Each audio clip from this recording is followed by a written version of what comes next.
지난번 나오셨을 때 이제 나경원 의원 출마하냐 불출마하냐 얘기했는데 다 지나갔습니다만 이제 나경원 의원도 불출마, 유승민 전 의원도 불출마. 그러면 이제 다 사라졌어요, 그죠? 전당대회가 불출마 사태로 벌어져서 전당대회보다 왜 불출마했나? 대표님 좀 마이크 쪽으로 왼쪽 예 그쪽 아니 이쪽으로 예 네. 자리를 조금만 잡아주시죠. 왜 불출마했나?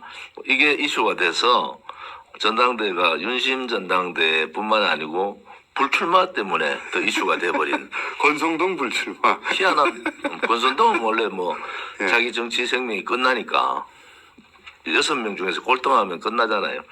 스스로 그동안 완전- 윤핵관 핵심이라고 폼 잡았는데 막상 해보니까 안 되니까 빨리 접은 게 맞는데 스스로 만든 겁니까? 뭐 나경원 의원은 요즘 그 드라마 유명한 거 있잖아요. 학폭. 학폭.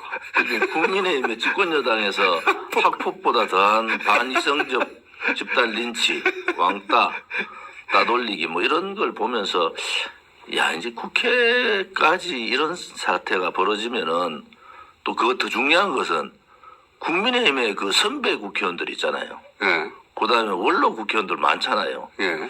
평소에 뭐 입으로 많이 떠들던 사람들이 조용하더라고. 오히려 초선 의원들이 50명 나와가지고 나경원 그래서 그 의원을 초선 의원 중에서 성토했잖아요. 제일 궁금한 게 배현진 의원. 내가 좀 예의주시 좀 해보자. 배현진 의원의 앞으로의 정치 행태를 한번 보자.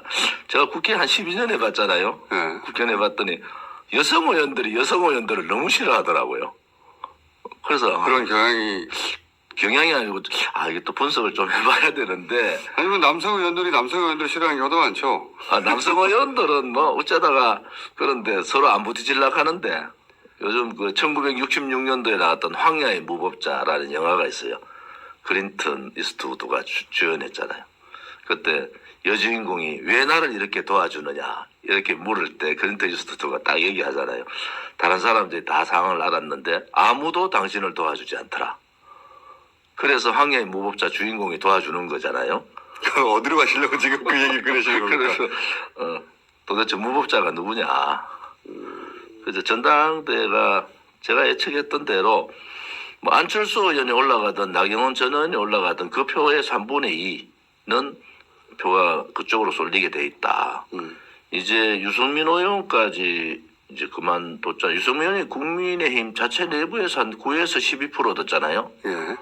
그 표는 거의 90%가 반 윤핵관 쪽으로 갈 것 같아요. 이 경우는 지금 안철수 의원이 되는 건데 그 표를 흡수하는 거죠 지금. 안철수 의원이 어부지리로 어부지리로. 능력도 별로 없는데 국민 앞에 대싸기 쇼를 했잖아요. 양말 벗어가지고 그거 아껴가지고 1,500을 했다 하는데 안철수 의원은 지역구 의원 아닙니까? 분당입니다. 지역구 의원은 지역구 시장 가면은 첫 번째 먹는 게 오뎅, 두 번째 사는 게 양말이에요. 지역구에 시장을 안 다녔나? 우리 그 주식을 아는 사람들은 안철수 의원이 1,000억 기부할 때 대강 뭐 무슨 돈으로 기부했는가에 대해서 다 알아요. 오늘 두루 저격하시네. 그런데 언론들이 안 파헤치잖아요.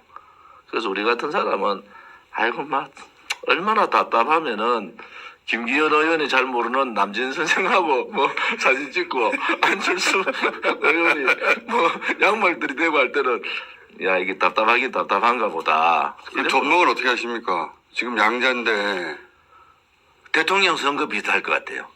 박빙으로. 박빙 것이다. 그런데 이제 문제는 소위 오만한 지도부가 예. 자기 무덤을 자기가 파버렸다. 여기서 5만 원 지도부라는 거는 중진석 비대위죠. 정민석 비대. 왜냐하면 그때 룰 변경할 때 예. 결선 그냥 투표. 뭐 결선 투표 없이 김기현, 안철수, 유승민, 나경원 다 집어넣으면 1차에서 끝나잖아요. 예. 2차 결선 투표 없으면은 당연히 김기현이 되도록 돼 있다. 어. 근데 그거를 불안하잖아요. 10%안 되는 김기현을 올려야 되니까. 그때는 이제 김기현 의원이 낮았고 유승민 의원이 혹시 1, 2등 아레나로 들어가면 어떡하나. 유승민 의원은 당내에서는 안 되지. 예. 거기에 나경원이나 뭐 안철수 상황으로 가는데 이걸 쪼다 보니까 대통령실까지 나가가지고 나경원 의원에 대해서 뭐 제가 지난번에 당무 개입한 거잖아요. 예. 그래서 결국은 나경원 역풍을 지금 국민의힘의 윤핵관들이 맡고 있는데 나경원 의원은 용기가 없으니까 불출마의 용기라는 게 어디 있어요? 그냥 압력에 굴종한 거지, 굴복한 거죠. 네. 그래서 그렇게 해서 나경원이 나오고 났더니 사실은 나경원을 지지했던 사람이나 유승민 의원을 지지했던 사람이나 혹은 여러 세력들이 있는데 그분들의 표가 지금 안철수한테 나경원 간다고 의원을 했잖아요. 지지했던 사람들의 3분의 2는 안철수 지지를 하고요. 네. 3분의 1 정도는 관망이에요. 그냥 보고 있는 근데 상황. 당원들만을 대상으로 투표하는 거니까 여론조사하고 좀 다르게 나오겠죠. 그래서 박빙이라고 보시는 거죠. 국민의힘 지지자를 예. 했잖아요. 예, 이번에는. 그런데 문제는 국민의힘이 한 50만이 늘었다고요. 예. 그 당원들의 분석이 안 돼요. 이분들의 성향이. 제대로 안 된다, 지금. 그래서 이번 전당대회를 통해 보면은 국민의힘이 한 80만, 90만 되면요. 예. 국민의힘이 당원이라고 볼 수가 없어요. 이게 하나의 여론이거든요. 그래서 그런 부분들을 이번 전당대회를 통해서 국민의힘이 제대로 개혁 구도로 갈 수 있느냐 없느냐. 또 하나는 국민의힘 당원들은 윤석열 대통령이 성공하기를 바랄 겁니다. 두 번째는 그래도 견제 세력이 좀 있어야 된다는 세력도 있어요. 또 다음 총선에서 승리해야 된다는 생각을 가지고 있어요. 그래서 선택적 지지를 할 거다. 이번에 그 선택적 지지가 지금은 윤핵관들이 너무 설쳤다. 그런 입장에서는 그래서 좀 꼴보기 싫어한다는 거죠. 스타트에는 안철수 독주가 갈 가능성이 높다 이래 봐요. 근데 이제 결국 박빙이 될 거라고 말씀하셨는데 만약 안철수 당대표가 탄생해버리면 그럼 레임덕 가는 거 아닙니까? 대통령이 이렇게까지 했는데도 안철수 의원 잘 아시잖아요. 뭐 아직 4년 남아있는 권력하고 싸울 수 있는 그 정도의 배짱이 있나? 저는 너무 언론에서 띄워준 인물 아닌가요? 제 말은 당대표가 돼버리면 어떡하냐는 거죠. 당대표 되면은 일본 뭐 안철수 의원 나름대로의 공천을 하겠지만은 예. 뭐 대통령실이나 또 타협할 것이다? 국민의힘 그거를 내몰라 할 그런 사람은 아니다. 어느 정도 가다가 비대위 꾸리려고 하지 않을까요? 마지막에 공천권. 그거는 안철수 의원한테 달려있겠죠. 원래 이제 비대위 꾸리는 거 잘하잖아요.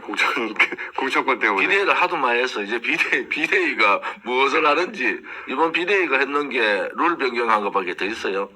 결국 룰 변경해놨는데 잘못한 거라고요. 안철수 당대표 출범하면 대통령 면을 확 깎이는 거잖아요. 대통령이 이런 난리법석을 떨어서 결국은 모두 다 떨궈내고 김기현 만들게 했는데 당대표를 못 만들어냈으면 저는 대통령이 안 그랬을 거라고 믿고 싶어요. 대통령이 한 거 맞지 않습니까? 안 그랬으면 믿고 싶은데 중동 나간 사이에 대통령실이 너무 오버했더라고. 그래서 제가 생각에는 이런 거예요. 그전에도 얘기했지만은 좀 담대해져라. 집권 여당답게. 뭐 담대한 게 뭐 이겨 올라오는 사람이 윤심이다. 이렇게 놔두면은 뭐 유승민 의원은 어차피 안 되잖아요.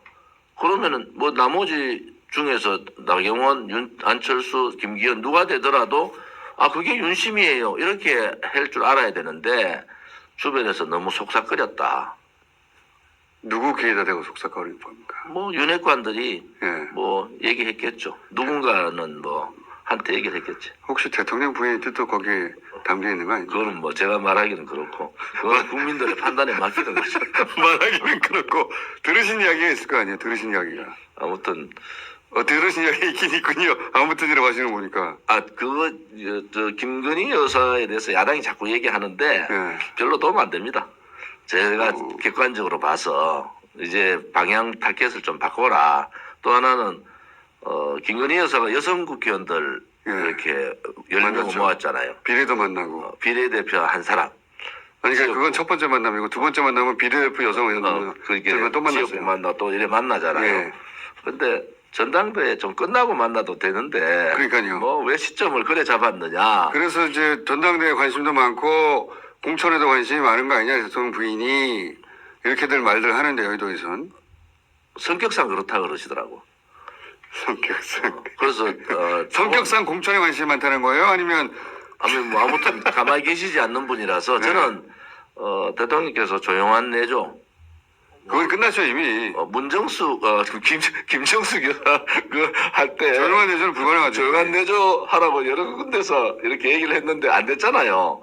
근데 이번에도 힘들겠구나라는 생각이 들어요. 가장 덜 조용한 내조 아닙니까 지금 그거는 이제 역대? 지켜봐야죠. 예. 야당에서 민주당에서 장외투쟁 이제 나가고 하겠다는 거예요 지금 보니까. 예. 이슈를 김건희 여사 쪽으로 화살을 맞추는 거는 저는 별로 도움이 안 된다. 도움이 안 될 것이다. 그렇게 보는 사람이 대통령 부인이 공천에 관심이 있는 것 같죠, 그죠? 뭐 아닌 것 같은데. 그냥 대화하기 좋아하신다 그러잖아요. 강신업 변호사는 왜 출마한 겁니까? 컷오프 될 거니까 걱정 안 해도 돼요. 제 말은 팬클럽 회장 출신이 출마하는 것을 대통령 부인이 야 그럼 오해사 하고 막았을 법한데 안 막았잖아요. 강신업 변호사가 그 말 듣습니까? 안 이제 들었을 것이다. 자기 정치하려고 하는 사람. 원래 좀 바깥에 하다 보면은 우리 같이 뭐 자기 정치 안 하고 있는 사람도 있지만은 조금만 하면은 자기 정치 한다고 황교안 전 총리 같은 예. 사람이 그런 사람이에요.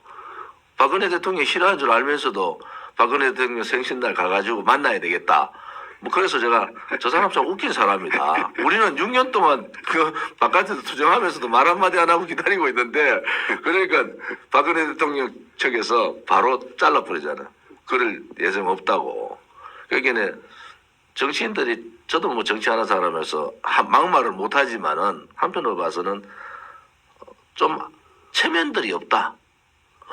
다 알면서 대한민국 국민들이 다 아는데 그 앞에 가서 뭐 식사라도 좀 드리고 싶다. 그거 쇼잖아요. 그러니까 황교안 쇼를 봐야 되고 안철수 양말 쇼 봐야 되죠. 김기현의 지인 쇼 봐야 되죠.